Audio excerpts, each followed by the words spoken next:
Halo, ketemu lagi sama Bang Timur. Mengakhiri bulan Agustus ini, seri ABC Komik Indonesia akan share judul komik lokal pilihan buat setiap huruf di alfabet. Yang kali ini diawali dengan huruf I. Meskipun nggak banyak, tapi ada beberapa judul spesial yang seru nih buat dibahas di edisi kali ini. Penasaran judul apa aja yang bakal gue share untuk kali ini? Yuk langsung kita cek videonya. Nah, biar gue makin semangat bikin konten serupa, please comment, like, subscribe, dan share video ini ya. Mari kita awali dengan komik berjudul Imperium Majapahit karya legenda komik Indonesia yaitu Jan Mintaraga terbitan Alex Media Komputindo pada tahun 1994. Judul ini kurang lebih mengisahkan sejarah kerajaan Majapahit dari masa ke masa mulai dari sebelum kemunculan hingga berdirinya kerajaan tersebut, masuk ke masa kejayaannya sampai akhirnya harus runtuh. Komik hitam putih yang tamat dalam 5 buku ini hadir di tengah upaya penerbit dan cergamis Indonesia untuk menggaungkan lagi komik Indonesia di negeri sendiri lewat penerbit PT Alex Media Komputindo. Pada masa itu judul klasik cerita pewayangan kayak Ramayana, Wayang Purwa, Mahabharata diterbitkan kembali dengan format komik manga. Imperium Majapahit ini jadi salah satu judul yang terbit di era tersebut, meskipun gue kurang tahu ya penerimaannya di pasar.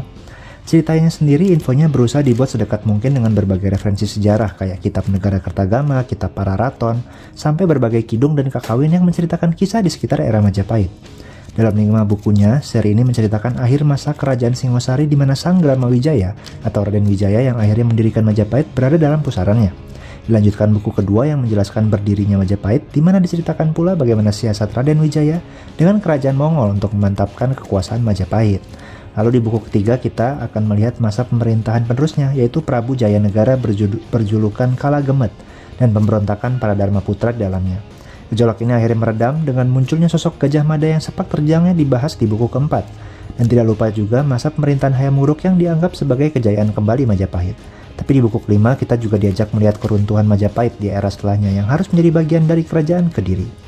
Meski hadir dengan format ukuran yang cenderung modern, tapi penceritaannya masih dominan memakai format 2 panel layaknya cergam 70-an. Tentunya dengan ilustrasi yang mantap disertai shading di tokoh maupun latarnya, menambah kegagahan tiap momennya yang didominasi oleh kegiatan diskusi negosiasi antar tokoh penting kerajaan dan diselingi juga berbagai pertikaian dan pemberontakan sehingga gak kekurangan aksi nih. Judul ini juga bisa dibilang story driven karena mengikuti Majapahit dari era ke era, sehingga setiap masa punya tokoh utama masing-masing. Cara yang menarik untuk melihat kembali gimana sejarah kerajaan Nusantara kita.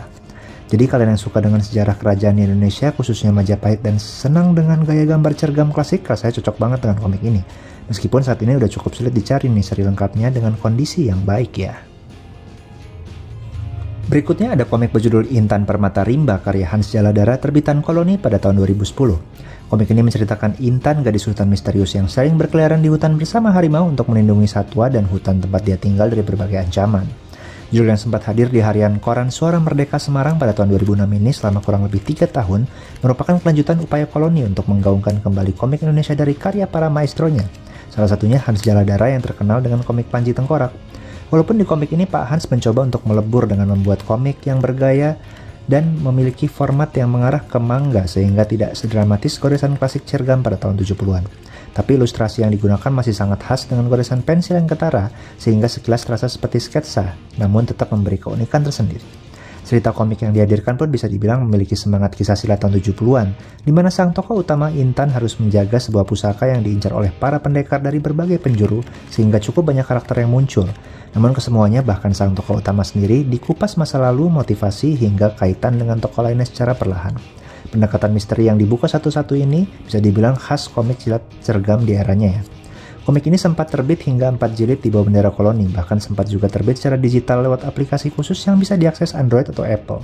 Tapi sayangnya versi cetaknya oleh Koloni belum tamat nomor keempat nih. Nah, tapi Pak Hans yang masih bersemangat terus melanjutkan karyanya dengan menerbitkan secara mandiri hingga nomor ke-9. Keren banget emang semangat Pak Hans untuk terus berkarya dan tetap relevan dengan pembaca di masa kini. Buat kalian penggemar komik Pak Hans Jaladara atau suka dengan komik silat dengan semangat klasik cergam tapi digambarkan dengan pendekatan ala manga, maka pastinya bakal cocok sama komik ini. Walaupun lagi-lagi nih, versi lengkap dan bagus dari kondisi komik ini udah agak sulit dicari ya. Kita beralih ke judul yang setahu gue belum ada terbitan lepas versi kompendiumnya ya, tapi sempat hadir di suatu majalah komik Indonesia. Ya, ada komik berjudul Inheritage karya Mukhlis Nur terbit tahun 2015 di bawah Shonen Fight Indonesia. 8 tahun telah berlalu semenjak bencana yang terjadi. Arfi, Indra, dan Rizka yang dulu menjadi korban kini dapat melihat makhluk berwujud bayangan di sekitar mereka. Dan secara tak sengaja mereka dihadapkan langsung dengan makhluk tersebut.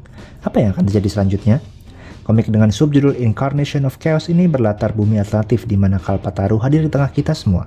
Merupakan salah satu judul di majalah komik Dwi Bulanan Shonen Fight yang sempat hadir di Indonesia tahun 2015. Judul ini bahkan dibawa ke beberapa pameran internasional dan diterjemahkan ke bahasa Jepang loh.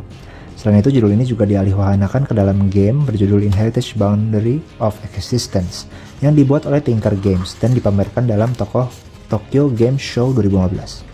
Judul yang sangat kental dengan nuansa battle shonen ini digambar dengan ilustrasi bernuansa manga yang membuat vibes komik ini berasa gabungan Bleach dan Jujutsu Kaisen. Hal ini diperkuat sosok petarung yang membantai Yaksha lewat tarian pedangnya dan serangan tembakan sinar sihir. Secara umum, kisah di 5 chapter yang udah muncul di 5 majalah Shonen Fight masih di permulaan banget, tapi langsung masuk ke aksi dan lore-nya. Jadi sejak awal komik ini udah menekankan pada aksi full serangan para monster yang disebut Yaksha, hingga akhirnya para pelindung yang disebut Archa hadir. Tentunya dengan berbagai jurus yang keren dan juga sisipan aksara Sunda loh di berbagai momennya. Lore atau semestanya sendiri seperti dirancang dengan sangat unik sehingga terasa dekat dengan realita, tapi mengandung komponen fantastis, misalnya monster atau setan di dunia Heritage itu sebenarnya Yaksha yang mau mengambil kekuatan pohon dunia yang kehadirannya terasa lewat ranting-ranting di langit. Penasaran banget gak sih untuk tahu kelanjutannya yang sayangnya nggak pernah muncul nih? Jadi buat kalian yang penasaran sama komik aksi dalam suatu kompilasi komik keren Indonesia bergaya manga dengan tema pertarungan manusia melawan monster Yaksha, bakal suka banget sama judul ini, dimana kalian harus cari dulu nih majalah Shonen Fight untuk akses ceritanya. Nah, berikutnya ada komik kocak berjudul Indonesia Seru karya Muhammad Mice Misrat atau Mice Cartoon, terbitan Koloni Gramedia MNC dan Octopus Garden. Melalui komik ini, Mice kembali membuat potret sosial atas keseharian unik warga Indonesia, mulai dari cara berpakaian, kebiasaan sehari-hari, hingga cara berkomunikasi yang mungkin familiar untuk para pembacanya. Komik strip yang sebelumnya pernah tayang di platform Ciayo Komik ini kemudian diterbitkan dalam bentuk cetak dalam format warna, sesuatu yang sangat menarik dan tentunya membuat setiap potret yang disuguhkan Mice menjadi lebih seru dan berwarna. Selain kondisi sosial, pembaca komik ini juga bisa melihat potret zaman karena Mice banyak membawa kita ke masa kecil bahkan era 90-an yang tentunya punya kebiasaan berbeda dengan masyarakat saat ini. Tema yang gue rasa cukup dominan di angkat judul ini adalah cara komunikasi, mulai dari penggunaan telepon umum, telepon rumah, sampai warung telkom, yang saat ini semuanya udah hampir nggak bisa ditemui di Indonesia karena perkembangan teknologi yang pesat.